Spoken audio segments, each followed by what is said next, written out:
হিসাব করে চাও।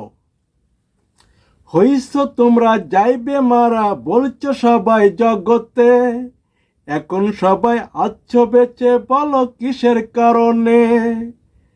তাই তো বলছে গীতা, দেখো জানো আগে নিজেকে, কিসে কিসে গড়া তোমরা, মুক্তি পাইবে কেমনে?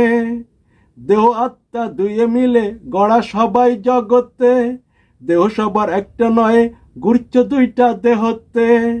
একটা স্থূল একটা সূক্ষ্ম, আত্মার দেহ দুইটা, স্থূল মাঝে সূক্ষ্ম থাকে, সূক্ষ্মর মাঝে আত্মা। স্থূল ছেড়ে গেলে সূক্ষ্ম, স্থূল যায় মারা, স্বর্গ নরক ঘরে আত্মা সূক্ষ্ম দেহ লইয়া। পাপ পুণ্য হলে ক্ষয় আসে পৃথিবীতে ফিরে, স্থূল দেহ করে ধারণ মুক্তি পাওয়ার তরে। স্বর্গ থেকে আসলে ফিরে ভালো মানুষ হবে, নরক থেকে আসলে ফিরে পশু পাখি হবে।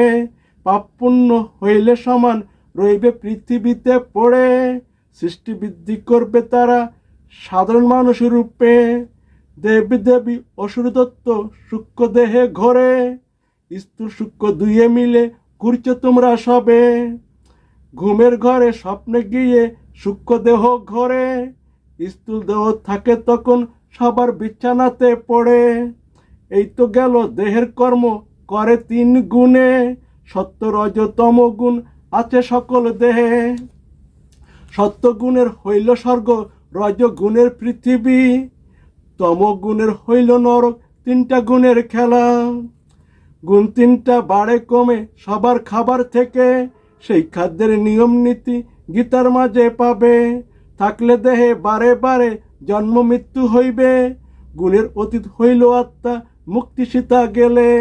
অহংকার দিয়ে গড়া দেহ সবই দেখে ভিন্ন, অহংকার মুক্ত হয় আত্মা তিনি এক অদ্বিতীয়। ভিন্ন ভিন্ন দেখা ছেড়ে একই দেখলে পরে, তাকেই বলে সিদ্ধি লাভ মুক্তি পাওয়ার তরে। তাই তো সাধন ভজন হলো তম রজ ছেড়ে, সত্য গুণে হইবে যাইতে গুণের অতীত হইতে।